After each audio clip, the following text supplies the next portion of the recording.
Hey guys, welcome to the channel. Today I'm going to be starting my budgeting series. I have had a lot of people ask questions about budgets for your homeschool, how you set them, what you include, all the things. So I thought, why not start a series? Because I have 3 parts and things that I consider when we are setting our homeschool budget for the upcoming school year. And since everybody's buying stuff right now, we're all planning. That's just a part of the process. I figured it's the perfect time to go ahead and set that up. My name is Morgan here at The Life of Tillmans. If this is your first time, welcome. I'm glad you're here. If you've been here before, welcome back.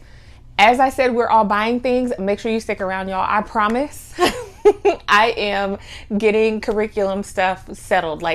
I'm like 97% there. Just waiting on a few boxes to come in, and I'm going to share it with you guys. I'm really excited to share with you my process for choosing curriculum, what we have chosen for the girls, and I'm excited to start it as well. So are the girls. So make sure you subscribe to the channel so you don't miss those. Okay, the first thing is these steps are not just for new homeschoolers or seasoned homeschoolers. It's for everyone. As I said, these are things that I consider every single year when we are going through and setting our homeschool budget because things change. So the first thing on this list is consider your finances.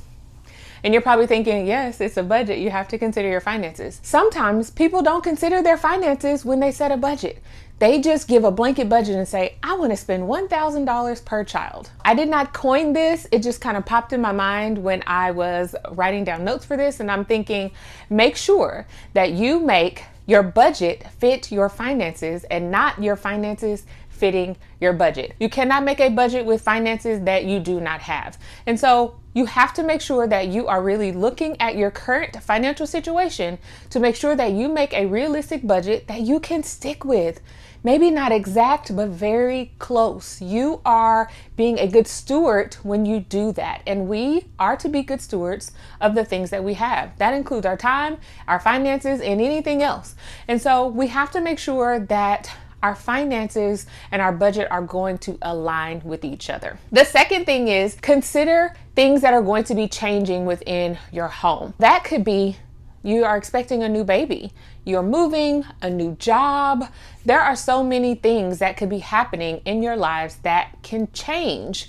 Also, when you are a new homeschooler and you're stepping into this, things are going to change, like your utilities. Your food bill is going to increase if you have not had your children at home all day long. Your utilities will increase as well. We have people using more water, more electricity, hanging the doors open when they're running outside. I mean, there's so many different things that are going to change. And so you have to create some space for those changes because those are unexpected changes.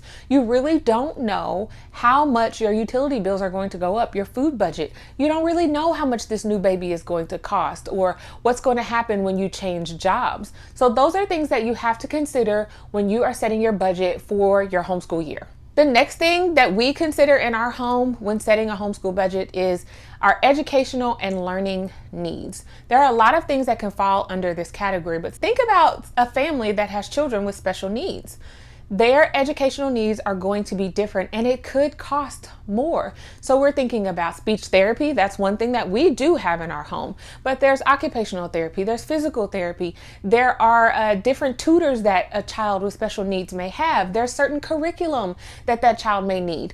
And not even just special needs, guys. Think about this. As you transition, if you have a child that's going from elementary to middle school, there are just certain things that you have to up your game in middle school. And I realized that this past school year with my new middle schooler. Now I have a second one going into middle school. So I'm having to really consider all of those things and their educational needs, their learning needs. I have one who is a very kinesthetic learner. For her, I am trying to find as many hands-on opportunities for learning as possible. So that may mean that I have to buy different manipulatives to go along with the curriculum. I have to search high and low, and that curriculum may cost a little bit more money. I'm also working on steering. I say steering, but I'm teaching my girls to their interest level. And so that can cost a little bit more because I'm looking for something very, very specialized for them.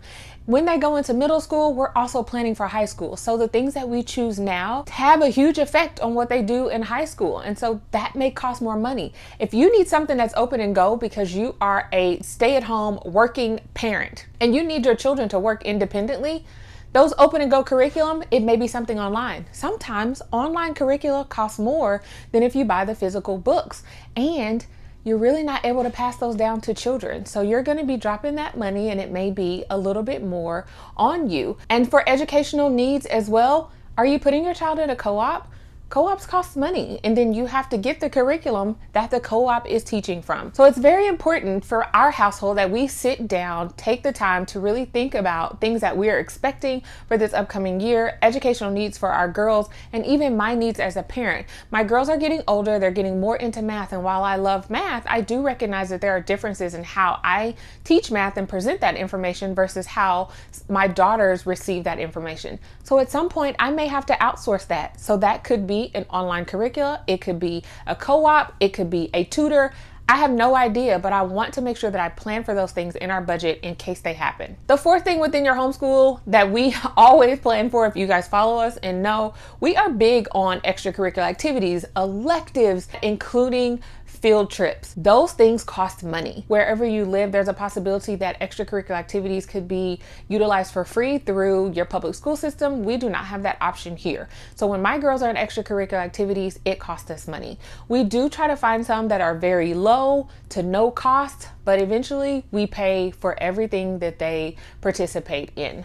Also, field trips cost money. So if you set a budget for $100 every month for field trips, make sure that that actually fits into your budget. If you have a set budget for field trips, spread it out some. Find some free items, lower cost items. We have lots of homeschool days at different museums where we live. There's just tons of opportunities here for us to get in a field trip and it not cost us a ton of money. But don't forget about your field trips. Don't forget about those electives, because that is a really big part of your child's learning and their experience in learning. And extracurricular activities, I don't know about you guys, but for us, they are an absolute must. Another thing to consider for your homeschool budget, you guys, is supplies. What are you going to need? Markers, paper, I don't know, journals, little spinny things to put all your stuff in. Do you need a new table, chairs, desk, a projector, whiteboards? There's tons and tons of things. So I'm not talking curricula, I'm not talking supplements, I'm simply talking about the supplies that you will run through.